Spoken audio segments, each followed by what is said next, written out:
तो देखो अभी तक हमने फर्स्ट चैप्टर और सेकंड चैप्टर ऑफ केमिस्ट्री में इतना तो हमें पता है कि डिफ्यूजन नाम की एक चीज़ होती है और जो पार्टिकल्स हैं वो कांस्टेंट रैंडम मोशन में होते हैं जिसको हम क्या बोलते हैं ब्राउन मोशन।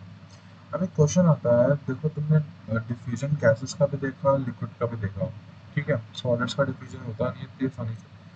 तो गैसेस और लिक्विड्स का तुमने डिफ्यूजन देखा। अब एक क्वेश्चन आना चाहिए कि why liquids diffuse slowly as compared to gases, as compared to gases। इसका मतलब क्या है कि मतलब जो गैसेस है ना वो ज़्यादा जल्दी डिफ्यूज होती हैं एज कम्पेयर टू क्या, लिक्विड्स। यानी अगर एक कंटेनर में मैं यहाँ पे एक पार्टीशन करके, यहाँ पे एक पार्टीशन करके एक गैस ए रख दूँ और एक गैस मैं बी रख दूँ, तो अगर ये यहाँ पे गैस रखी हुई है, ठीक है ना, यहाँ पे क्या रखी हुई है, गैस रखी हुई है, और एक दूसरा कंपार्टमेंट लेता हूँ मैं, दो कंपार्टमेंट है, यहाँ पर सी और यहाँ डी, ये दोनों लिक्विड्स हैं। क्या है, लिक्विड्स। मैं दोनों कंपार्टमेंट्स ओपन कर देता हूँ, दोनों कंपार्टमेंट्स ओपन कर देता हूँ, तो हमें पता लगता है कि जो गैसेस, जो ए और बी गैस जो है डिफ्यूज हुई है, मतलब आपस में मिक्स हुई है, पूरे कंटेनर में इक्वली फैल गई है, और जब सी और डी लिक्विड इक्वली फैले हैं, तो इसका रेट, यानी ये जो है इसका रेट ज़्यादा था, मतलब क्या, कि ज़्यादा जल्दी डिफ्यूज हुए हैं एज कम्पेयर टू लिक्विड। ऐसा क्यों हुआ है, इसकी एक्सप्लेनेशन देखो यहाँ लिखी हुई है, पर ये तुम्हें समझ नहीं आएगी क्योंकि अभी तुम्हें बहुत चीज़ नहीं पता, तो धीरे धीरे करके समझते हैं। ये एडवांस कॉन्सेप्ट है, तुम्हारी अंडरस्टैंडिंग बढ़ाने के लिए काम आएगा। क्या कर रखा है, in liquids the molecules are free than in a gas, the intermolecular forces, in नाम छोड़ दो, in a liquid are greater than in a gas. अच्छा चलो अब इस कॉन्सेप्ट को समझते हैं। देखो क्या होता है, कोई भी मैटर हो, सॉलिड, लिक्विड और गैस, बेसिकली अपना नेचुरली तीन टाइप के मैटर हैं, बोस आइंस्टाइन कंडेंसर, इसको छोड़ो, तीन मैटर हैं बेसिकली, क्या, सॉलिड, लिक्विड और गैस। तुम्हें पता है, इतना तो पता है कि सॉलिड में जो एटम्स होते हैं वो क्लोजली पैक्ड होते हैं और लिक्विड में थोड़े लूजली पैक्ड होते हैं और गैसेस में और ज़्यादा लूजली पैक्ड होते हैं, इतना हमें पता था, ठीक है, इतना हमने बेसिक चीज़ पहले से पढ़ रखी है। अब ये इंटरमोलिकुलर फोर्सेस क्या है और ये लेस फ्री है गैस में, ऐसा क्या है, देखो इंटरमोलिकुलर फोर्स होती क्या है, कोई भी एटम, मतलब कोई भी मैटर होता है, सॉलिड हो, लिक्विड हो, गैस हो, वो किससे बना है, एटम से मिलकर बना है। अब ये जो एटम्स होते हैं दूसरे एटम्स पे एक फोर्स लगाते हैं जिससे कि इनका ये जो शेप है वो रिटेन हो सके, मतलब ये इधर उधर भागे ना ये एटम्स। ये जो फोर्स है उसको नाम दिया गया है इंटरमोलिकुलर फोर्स। क्या नाम दिया है, इंटरमोलिकुलर फोर्स। इंटर का मतलब क्या होता है, अंदरूनी, मतलब अंदर ही अंदर उसकी फोर्स लग रही है।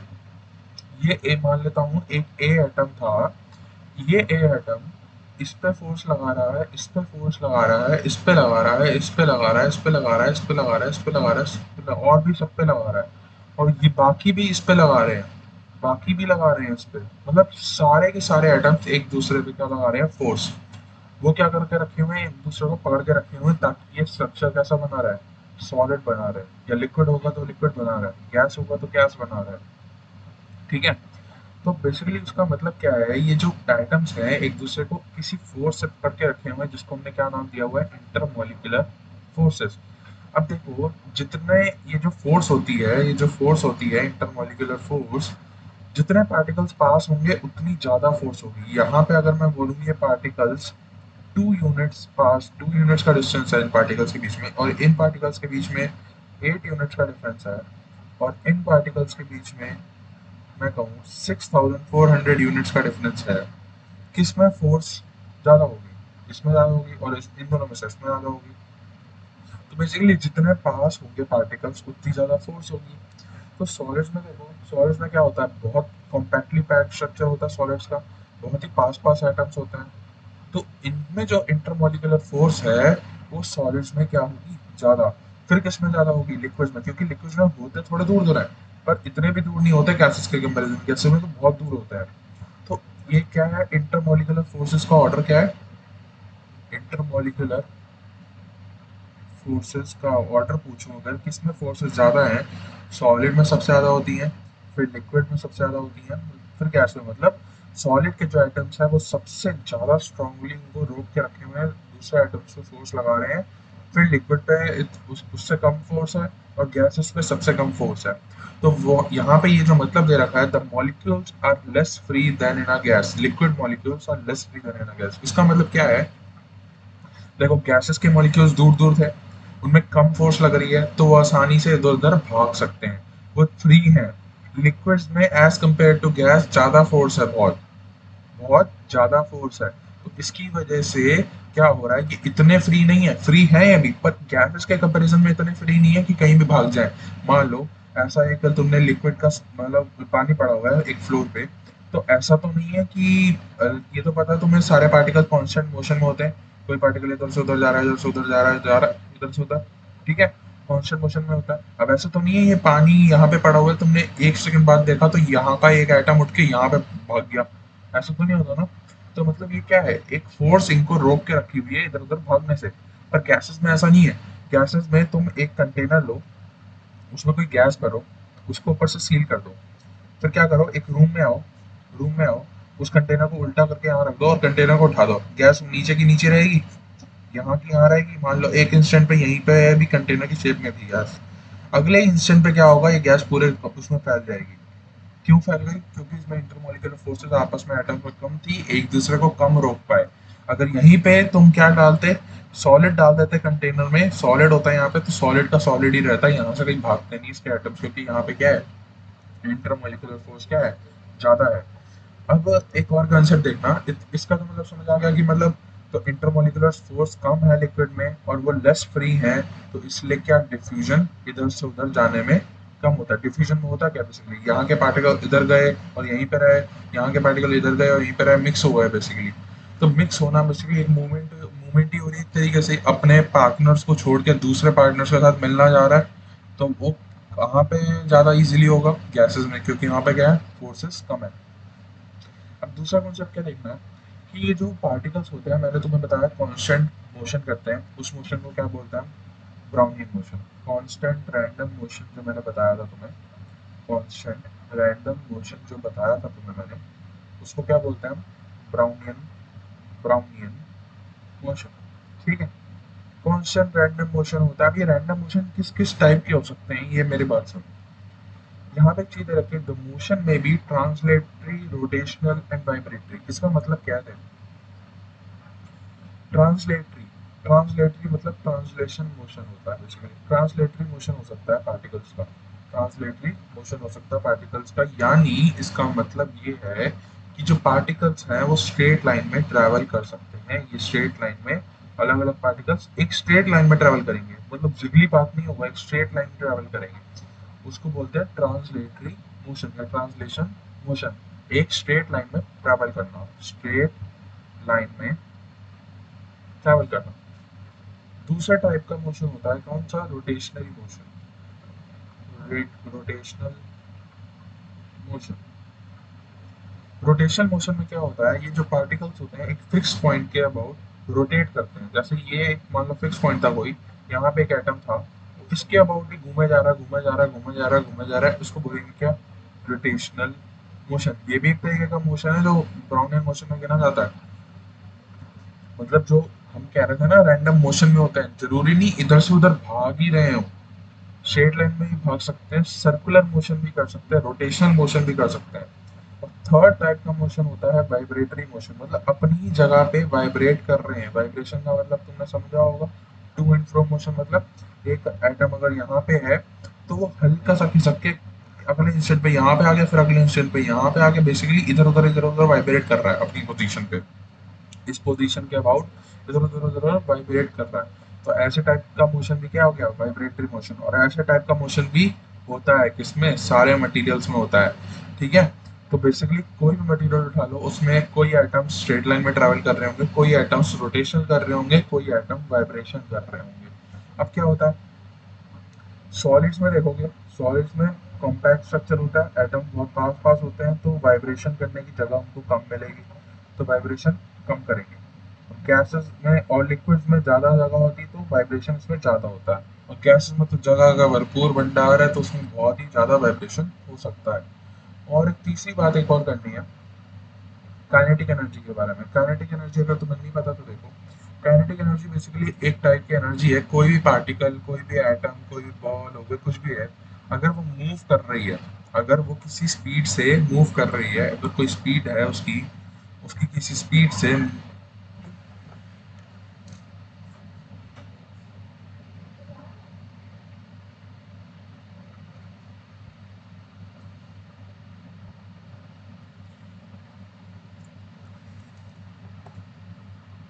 हाँ तो देखो, मैं क्या कह रहा था, किसी भी पार्टिकल, किसी भी एटम की कोई स्पीड होती है तो उसकी एक एनर्जी होती है, kinetic energy, KINETIC, kinetic energy. एक तरीके की एनर्जी है, दो तरीके की एनर्जी होती है टोटल, मतलब काइनेटिक एनर्जी और पोटेंशियल एनर्जी। कोई ऑब्जेक्ट अगर मूव कर रहा है, उसके पास कोई स्पीड है, तो उसके पास एक एनर्जी जरूर होती है, क्या? Kinetic energy. इसका मतलब क्या है कि मान लो कोई बॉल है, तुम्हें, अगर तुम यहाँ पे खड़े हो, कोई बॉल किसी स्पीड से जा रही है, मान लो किसी 20 स्पीड से जा रही है, तो उसके पास कोई एनर्जी है। मतलब जब तुम्हें टक्कर खाएगी बॉल तब तुम्हें दर्द होगा ना, मतलब तुम्हारे पे कोई, तुम्हारे पैर पे अगर लगी है बॉल तो तुम्हारे पैर पे कोई फोर्स लगी है। वो फोर्स लगी क्या है, मतलब बॉल के पास कुछ होना चाहिए था ना, तभी तो वो फोर्स लगाए। तो बॉल के पास क्या था, वो एनर्जी थी। वो एनर्जी क्या थी? Kinetic energy. क्यों? वो बॉल मूव कर रही थी। तो ऐसे ही यहाँ पे देखो, सारे एटम्स, जितने भी एटम्स होते हैं सॉलिड, लिक्विड, गैस में, तीनों में पता है मूव करते हैं, चाहे सॉलिड में कम मूव करते हैं पर मूव करते तो है ना। ठीक है, तो इन सब के पास क्या है, एटम्स के पास एक काइनेटिक एनर्जी होती है। क्या होती है? एक काइनेटिक एनर्जी होती है। अब देखो, solids change into liquids and liquids into gases when these particles gain more kinetic energy, like when being heated, and are able to move apart from one another. When the molecules vibrate more quickly upon heating, some of it escapes from the matter. अब यहाँ पे देखो, एक बहुत interesting concept है। क्या है? ये सॉलिड्स हैं, कॉम्पैक्टली पैक्ड है, पास पास एटम्स हैं, एक दूसरे के ऊपर फोर्स लगा रहे हैं, मोशन कर रहे हैं कंटिन्यूसली। इनके पास, हर एक एटम के पास काइनेटिक एनर्जी होती है, क्योंकि कुछ ना कुछ तो इनके पास स्पीड है, चाहे बहुत कम है पर कुछ ना कुछ है। अब ऐसा क्यों होता है कि जब तो हम सॉलिड को, कोई सॉलिड सब्सटेंस को हीट करते हैं, किसी सॉलिड सब्सटेंस को जब हम हीट करते हैं, तो ऐसा क्यों होता है कि वो लिक्विड में कन्वर्ट हो जाता है? क्यों होता है ऐसा, कभी सोचा है? और लिक्विड को जब हम हीट करते हैं ज्यादा तो गैस में कन्वर्ट हो जाता है, ऐसा क्यों होता है?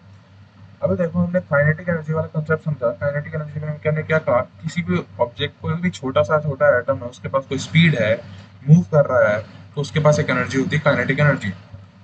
अब ये एटम्स के पास भी काइनेटिक एनर्जी है। सॉलिड्स के पास कम है, लिक्विड्स के पास ज्यादा है, गैस के पास और ज्यादा है, क्योंकि वो ज्यादा फ्रीली मूव कर रहे हैं, ज्यादा अच्छे से मूव कर रहे हैं, ज्यादा इजीली मूव कर रहे हैं। सॉलिड्स के पास काइनेटिक एनर्जी है। मान लो मैं कहता हूँ सॉलिड्स के पास कुछ 10 यूनिट काइनेटिक एनर्जी होगी, तो लिक्विड्स के पास मैं कह रहा हूँ 30 यूनिट है, और गैसेस के पास मैं कह लूँ 100 यूनिट है। मान लो, ऐसे ही रिप्रेजेंट करने के लिए, एग्जांपल देने के लिए। तो होता क्या है, जब हम सॉलिड को हीट करते हैं तो हीट करने से क्या होता है ना, ये पार्टिकल्स और तेज, इनकी स्पीड तेज हो जाती है, मतलब और तेज तेज वाइब्रेट करने लगेंगे, ये और तेज तेज मूव करने लगेंगे, तेज तेज मूव करने लगेंगे, तेज तेज वाइब्रेट करने लगेंगे। तो क्या होगा, पहले तो क्या होता था, ये सारे एटम्स एक दूसरे के ऊपर फोर्स लगा रहे हैं, अभी भी लगाएंगे, हीट करते हुए भी लगाएंगे। पर एक ऐसा टाइम आएगा जब इनकी स्पीड हीट करने की वजह से इतनी ज्यादा हो जाएगी कि ये इस फोर्स को छोड़ के बाहर निकल जाएंगे। इस फोर्स को छोड़ के बाहर निकल जाएंगे। बाहर निकलने का मतलब, उनमें गैप ज्यादा हो जाएगा। फोर्स तो अभी भी है पर कम है। क्यों? इनकी काइनेटिक एनर्जी इतनी ज्यादा हो गई कि इतनी इतनी ज्यादा फोर्स को छोड़ के ये बाहर निकल गए, और ताकि इनका डिस्टेंस ज्यादा हो जाए, और ये किस में कन्वर्ट हो जाए, दूसरे स्टेट ऑफ मैटर यानी लिक्विड में कन्वर्ट हो जाए। दोबारा एक बात बताओ, हीट करने पे इनकी काइनेटिक एनर्जी बढ़ेगी, यानी काइनेटिक एनर्जी बढ़ेगी मतलब इनकी स्पीड बढ़ते जाएगी, ज्यादा वाइब्रेट करने लगेंगे, ज्यादा घूमने लगेंगे। तो क्या होगा, हर एक एटम एक दूसरे पे इंटरमोलिकुलर एक फोर्स लगाता है। एक फोर्स तब तक वैलिड है अगर उससे ज्यादा उसकी स्पीड ना हो जाए। अगर मान लो तुमने, मैं कहूँ एक, मान लो तुमने एक डॉगी लिया हुआ है, ये डॉगी है, ठीक है, तुमने इसको लीश पे रखा हुआ है। अभी तुम पार्क में जा रहे हो, अब तुम, मैं कहता हूँ, अगर तुमने इसको पकड़ के रखा हुआ है, यहीं पे है, पर ये है भागना चाहता है, इधर उधर भागना चाहता है। तो इसकी ये इतनी तेज भागना जाएगा, मान लो इतनी तेज भागे, इतनी तेज भागे, इतनी तेज भागे कि तुम उसको पकड़ ही ना पाओ। तुम्हें छोड़ना ही पड़ेगा, ये तुम्हें लीस्ट छोड़ना ही पड़ेगा। वो इतनी तेज भाग रहा होगा, तुम उतनी देर भाग ही नहीं पाओगे। तो वही केस ऐसा होता है यहाँ पे। सॉलिड में क्या होता है, फोर्स लगा रहे हैं, पर एक टाइम ऐसा आएगा जब इसकी स्पीड इतनी ज़्यादा हो जाएगी हीट करने की वजह से कि इसको फोर्स को छोड़ के भाग जाएंगे, और भाग जाएंगे, दूर दूर हो जाएंगे। दूर दूर होने से क्या होगा, ये सॉलिड के एटम्स दूर दूर हो गए, जब दूर दूर हो के क्या हो जाता है, लिक्विड हो जाता है। अब लिक्विड को हीट करेंगे तो दोबारा पार्टिकल्स हीट होंगे, दोबारा वाइब्रेट होंगे, दोबारा स्पीड और तेज होगी। फिर जो फोर्स लगेगी उसको भी अगर छोड़ के भाग गए तो और दूर दूर हो जाएंगे, और दूर दूर हो गए तो क्या बन जाएंगे, फाइनली गैस बन जाएंगे। अब गैस को कितना भी हीट कर दो, और दूर दूर होंगे भी, गैस ही बनी रहेगी, पर इनकी स्पीड और तेज होती जाएगी। तो मतलब ये मेरा मतलब था, हीट करने पे उनकी स्पीड बढ़ती जाएगी। एक ऐसा मोमेंट आएगा जब स्पीड इतनी हो जाएगी कि उनका फोर्स छोड़ के भाग जाएगा। फोर्स छोड़ के भाग जाएगा तो मतलब एटम्स के बीच में गैप बढ़ जाएगा। गैप बढ़ने से क्या होगा, वो सॉलिड कैसा हो जाएगा, लिक्विड में कन्वर्ट हो जाएगा। और लिक्विड को भी और हीट करोगे तो वो हीट लिक्विड कैसा हो जाएगा, गैस में कन्वर्ट हो जाएगा। तो ये बेसिक सी तीन चीजें मैंने बताई तुम्हें आज। क्या क्या पहली चीज बताई, इंटरमोलिकुलर फोर्सेस के बारे में बताया। दूसरी बात क्या बताई, कैसे कैसे मोशन होते हैं ब्राउन मोशन में। और तीसरी बात इंपॉर्टेंट है क्या बताई, काइनेटिक एनर्जी होती है, और क्या क्यों सॉलिड को हीट करने पे लिक्विड में जाता है, लिक्विड को हीट करने पे गैस में जाता है। तो ये तीन चीजें बहुत ही एडवांस हैं, पर समझने के लिए बहुत इंपॉर्टेंट है। अगर तुम्हें ये चीज आसानी से समझ ली तो आगे बहुत चीजें विजुअलाइज कर पाओगे आसानी से। ठीक है। अगर एक बार नहीं नहीं समझ आ रहा पूरा, एक बार मैं कहूँगा दोबारा वीडियो देखो। एक बारी में पूरा नहीं समझ आएगा जनरली, और अच्छा से समझने के लिए एक बार वीडियो दोबारा देख लेना।